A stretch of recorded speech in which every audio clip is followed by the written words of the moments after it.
Programme جو آج ہم آپ کے ساتھ کرنا چاہ رہے ہیں، اس میں ہم نے دو معروف شخصیات کو بلایا، ان کا تعارف تو میں آپ کو کراؤں گا، لیکن پہلے آپ کو یہ بتاتا چلوں کہ سلطان المشائخ حضرت خواجہ نظام الدین اولیاء محبوب الہی رحمۃ اللہ علیہ کے ملفوظات پر مشتمل ایک بہت ہی جامع کتاب اور بہت ہی علمی خزانہ جو ہے وہ موجود ہے، اور اس کا نام ہے فوائد الفواد۔ یہ آپ کے روپر پر ملفوظات ہیں، اور انہیں مرتب کرنے والے جو ہیں حضرت خواجہ امیر حسن علی سنجری دہلوی ہیں۔ اس کتاب کا انتخاب ہم نے اس نے کیا کہ حضرت خواجہ محبوب الہی سے وابستہ جو ملفوظات ہیں، یہ اس نوعیت کی مجتمع ہونے والی پہلی کتاب ہے، اور اس کتاب کو یہ اعزاز بھی حاصل ہے کہ اس کتاب میں 5 جلدیں ہیں، اور پانچوں جلدیں، پہلی جلد میں 34 اور دوسری جلد میں 38، تیسری جلد میں 17، چہارم جلد میں 67 اور پانچویں جلد میں 32 مجالس کا تذکرہ ہے، اور یہ وہ مجالس ہیں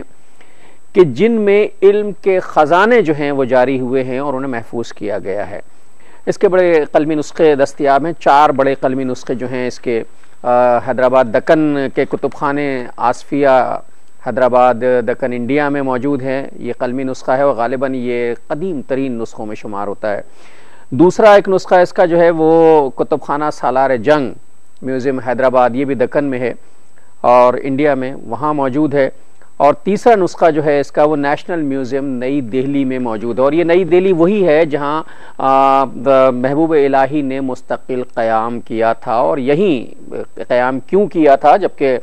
آپ مختلف جگہوں سے ہوتے ہوئے آئے تھے، تو اس پر ہم بات کریں گے۔ میرے ساتھ جو اس وقت تشریف فرما ہیں گفتگو کرنے کے لیے جناب مفتی شاہ حسین گردیزی صاحب، معروف مذہبی اسکالر، السلام علیکم، اور جناب عمیر محمود صدیقی صاحب، السلام علیکم۔ وعلیکم السلام۔ ہر دو حضرات سے ہم ان موضوعات پر گفتگو کریں گے۔ خواجہ صاحب کے ایک زمانہ تھا جب جس زمانے کے یہ ملفوظات ہیں، یہ تو بڑا کارنامہ ہے ان لوگوں کا جنہوں نے مرتب کر کے ہم تک پہنچا دیے، ورنہ وہ زمانہ تھا جو سماعت کا زمانہ تھا، میڈیا اتنا عام ہوا نہیں تھا، اخبارات بھی اتنے عام نہیں تھے، اور ریڈیو بھی نہیں آیا تھا، ٹیلی ویژن بھی جو ہے، ٹیلی ویژن کا تو تصور بھی اس وقت نہیں تھا۔ اس زمانے کی یہ علمی مجلسوں کا تعلق صرف سماعت سے تھا۔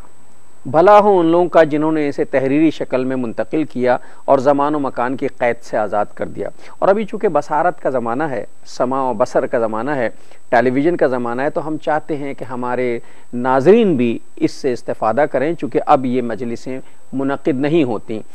اس لیے ہم نے آج یہ مجلس منعقد کی ہے۔ تو مفتی صاحب، میں چاہوں گا کہ پہلے تو خواجہ صاحب کے بارے میں ہماری نوجوان نسل کو بتائیے، اس لیے کہ صوفیاء کرام سے ہمارا تعلق جو ہے وہ کمزور ہوتا جا رہا ہے۔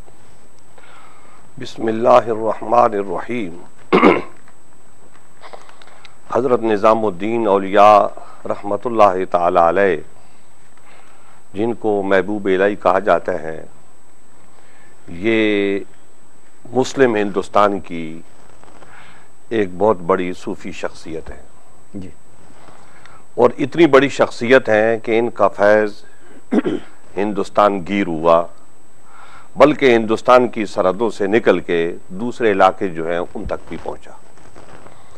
اور ایسے لوگ سلسلہ چشتیہ میں ہوتے رہتے ہیں۔ سلسلہ چشتیہ جو ہے یہ ایک پاک و ہند کا ایک بہت بڑا سلسلہ ہے، جس میں پاک و ہند کے لوگ بھی ہیں، اور یہ آگے ماورا النار اور یہ جو افغانستان اور یہ دوسری ریاستیں ہیں،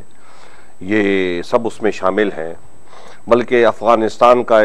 جو ضلع ہے ایک ہرات، تو اس ہرات میں چشت نام گاؤں ہے، تو شام کے ایک عرب صوفی وہ وہاں سے آ کے یہاں پر آباد ہوئے، تو انہوں نے سلسلہ چشتیہ کو ایک نیا رنگ دیا۔ جی ہاں، جی ہرات میں چشت نام کی جگہ پہ، تو ایک نیا آہنگ دیا اور نئے ولولے کے ساتھ ان لوگوں نے اسلام کی دعوت و تبلیغ کی۔ اور حضرت خواجہ معین الدین چشتی اجمیری رحمۃ اللہ تعالی علیہ اسی سلسلے کے ایک شخصیت تھی جو ہندوستان میں آئے اور ہندوستان کو سلسلہ چشتیہ سے متعارف کرایا اور اسلام کے فروغ و اشاعت میں بھرپور کردار ادا کیا۔ حضرت نظام الدین اولیاء اسی سلسلے کے ایک فرد فرید ہیں، اور ایسے فرد فرید ہیں کہ جن کے بارے میں بطور مثال کہا جا سکتا ہے کہ وہ ٹھیک ہے ایک شخصیت تھی، ان کے بعد بھی بہت بڑی شخصیتیں ہوئی ہیں، لیکن جو مقام اور درجہ صوفیہ کرام میں ان کا تھا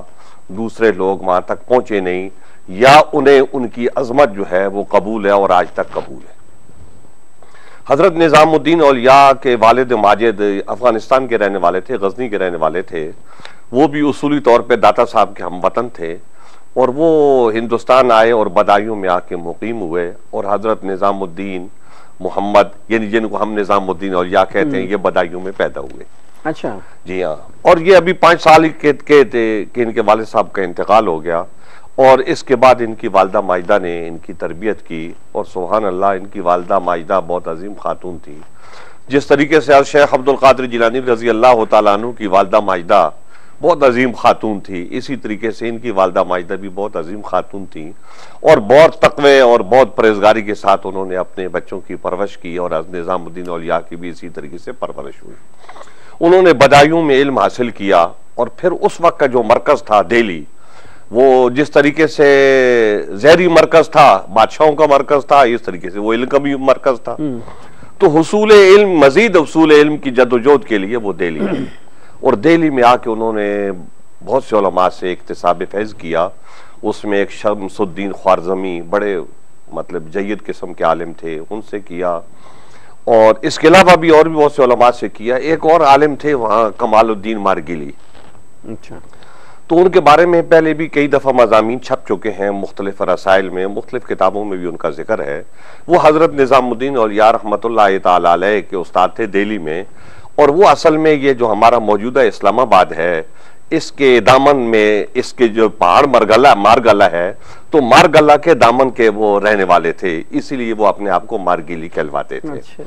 تو یہ گویا کہ اس خطے کو یہ اعزاز حاصل ہے، جس خطے میں آج حضرت سیدنا پیر میر علی شاہ صاحب رحمت اللہ تعالی علیہ کا مزار گولڈ شریف میں آباد ہے، تو اس خطے کو یہ اعزاز حاصل ہے کہ حضرت نظام الدین اولیاء رحمت اللہ تعالی علیہ کے استاد جو ہیں، نظام الدین اولیاء کو عالم بنانے والے لوگوں میں ایک استاد ان کے یہاں کے باشندے تھے۔ ہمارے ملک سے جی ہمارے ملک سے ان کا تعلق، یہ ہماری سعادت ہے۔ تو حضرت نظام الدین اولیاء رحمت اللہ تعالی علیہ نے حصول علم میں بہت محنت کی، اور اس وقت کے جو علوم و فنون تھے اس میں بھی انہوں نے بڑا درک حاصل کیا۔ وہ منطق و فلسفہ اس وقت خصوصی ایک اضافی چیزیں ہوتی تھی،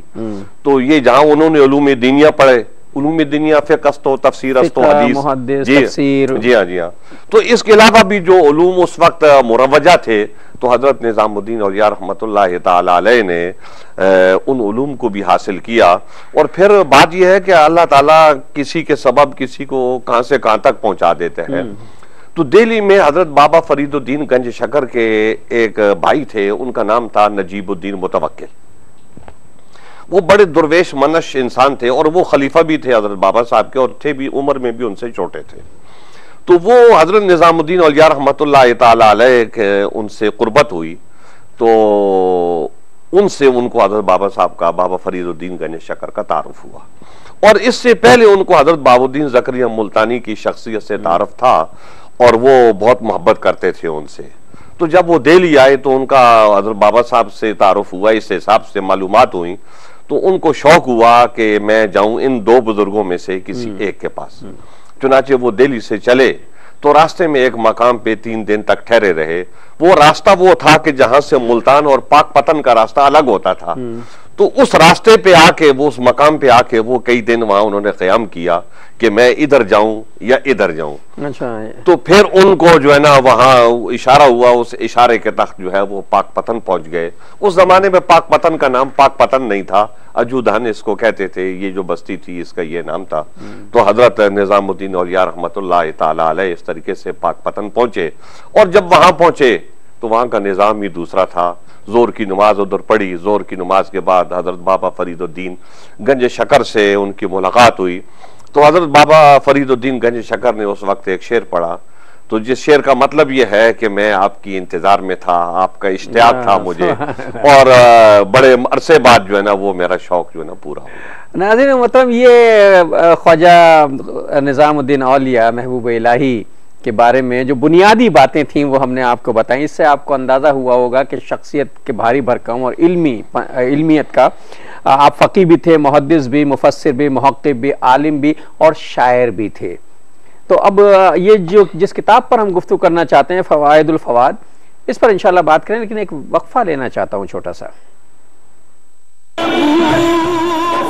ایسے کہ محبوب الہی ہو